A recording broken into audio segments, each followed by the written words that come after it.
I found a letter. Actually, it's a speech that I wrote in 2016 because I hear we are looking back on 2016 because it was an entire vibe. It was one of the best years I feel like we had. And it's been really fun to look back on what I was like in 2016, 10 years ago.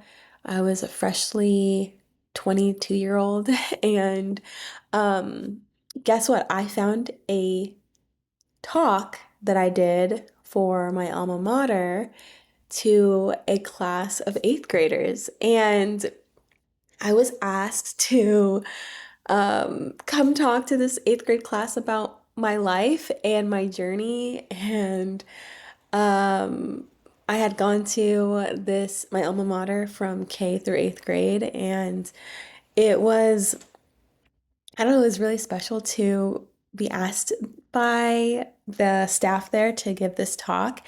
And what was really cool is that this was sparked from looking at a photo of me like being so silly and totally myself with this like group of eighth graders. And I thought I would tell you a little bit about what like the key takeaways from the speech because I think it just kind of shows you what like the type of person I've always been.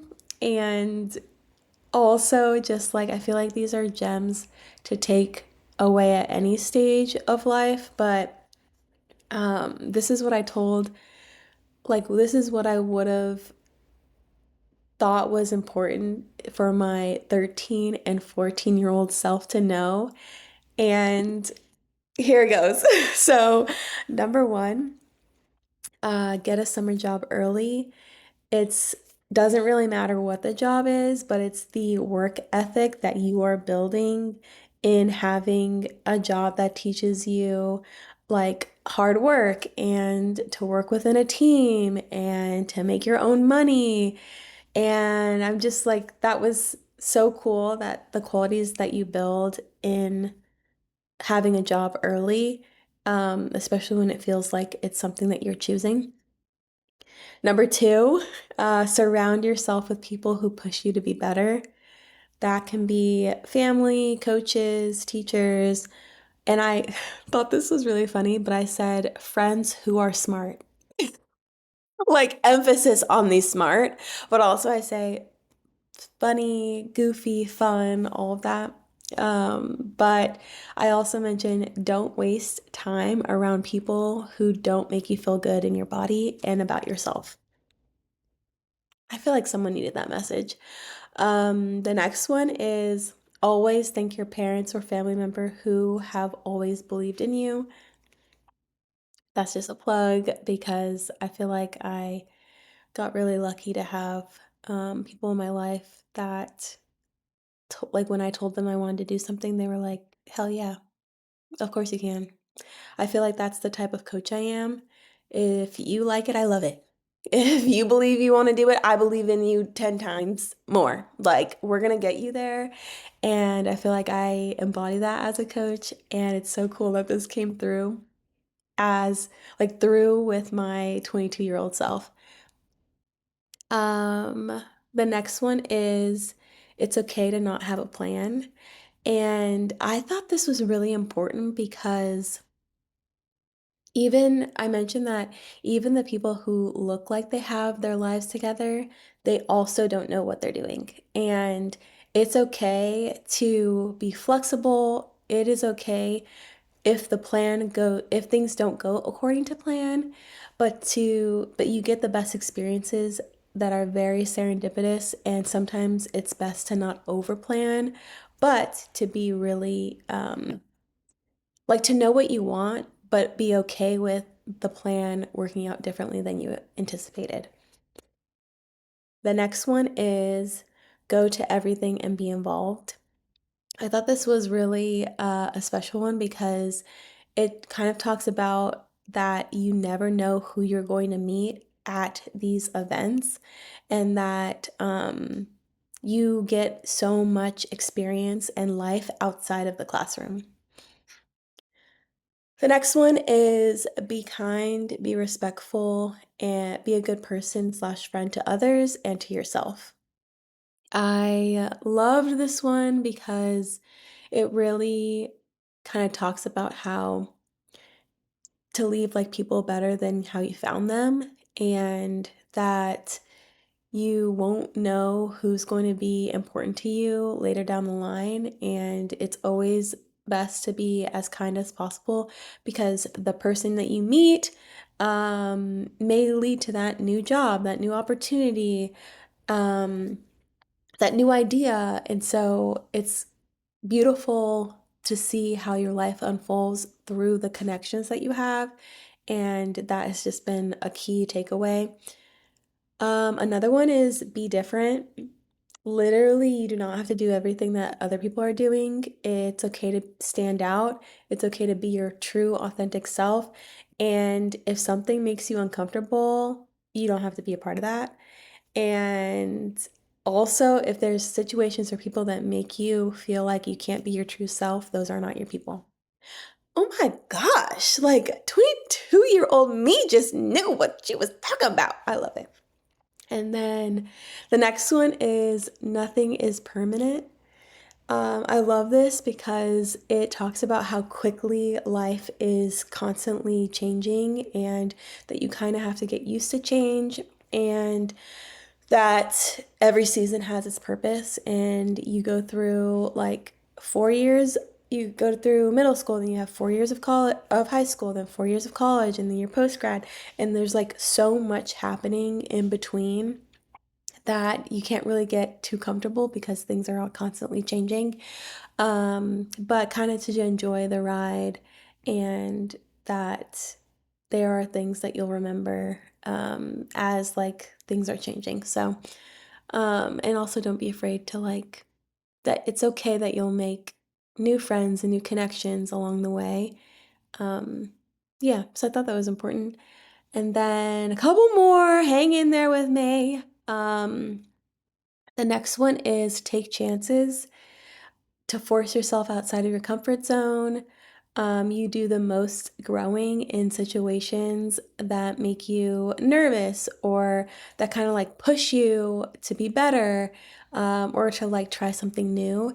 And I love this point because I feel like if I was in a situation where I had two choices, I often picked the choice that made me the most nervous or least comfortable because I knew I was going to grow in that opportunity. So, for example, when I was choosing to go from to stay in state or to go out of state, I knew I was going to grow the most if I went out of state because I was super comfortable being in state and like being close to my family. Um, and then another situation was like I was between two groups of people to spend the most of my college time with, and it was between like one that felt like very like home, or one that I knew that I was going to be challenged. And so I kind of picked the one that was going to help me grow the most. Boom. So, yeah, take chances. The next one is never stop finding new ways to learn. And I love how I literally, I don't know how I knew this when I was 22, but I said, read credible articles. Credible, emphasis. Don't be just reading anything on the internet. But also read, like watch TED Talks, read or watch documentaries, um, read textbooks, blah, blah, blah. So good. Um, then the next one is ask for help. I feel like some of us kind of forget this part. But we have so much access to people and resources, and especially now more than ever. And I thought that was so important that I even emphasize coaches as um, people in your lives that can support you and to give you the resources that you need that can like ease that internal stress, and that you don't have to carry it by yourself. And you also don't have to suffer, you know? Um, the next two, I got two more for you. The last, or the second to last one is grades are important, but so are experiences outside of the classroom. I really love this one because it kind of talk about how that like I used to be someone who got so stressed out about grades in school and because I even talk about it in my speech with the eighth graders that like I found out I was dyslexic when I was 16, I guess my junior year of high school. And like there were so many moments where I was I spent like long nights trying to like get my work done and it all like clicked for me after I got my diagnosis and that it's so funny because I kind of highlight that the grades and the GPA and all of that, like, no one's going to care about this after high school and college. Like, once you enter the real world, it will, like, this will be all irrelevant. And so, no one's gonna care about your GPA from that time frame. And, like, no, also, no one's gonna care about the time that I got my first C, which was in a college class, and I literally cried about it. Like, it's not the grades itself, but it's who you're building in the process of getting those grades and the work ethic that you're building and the stamina to withstand like really long nights. Like the things that you do to get those like those good grades ethically it teaches you about your own grit and you you are who you're making in those processes, but the grade, the letter itself does not define you, does not assess your worth as a person, as a student, and literally everything outside of the classroom is building who you are as well. So focus on experiences, but don't kill yourself for a grade. And then the last one is be a role model, be a person others can look up to, be a leader, show other people the way. And I love that I ended on this one because I feel like we are, I was speaking life into these eighth graders that like you can be the leader that you want to see and the future is us. Like we are going to be shaping it and I feel like I really hold on to that a lot. Like I've never been afraid to be the first person to do things and or the first person to give it a shot and see what happens and also then pass along what that means, like what that can mean for others just by sharing the experience or sharing my story.